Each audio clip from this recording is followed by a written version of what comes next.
వచ్చే నూరేళ్ల కాలానికి నువ్వే మారాణి వంటున్నది.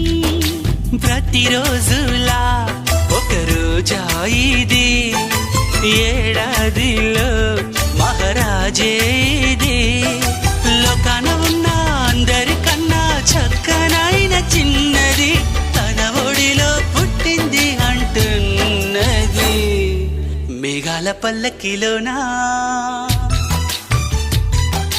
మేఘాల పల్లకిలోనా దిగి వచ్చింది దేవకన్య.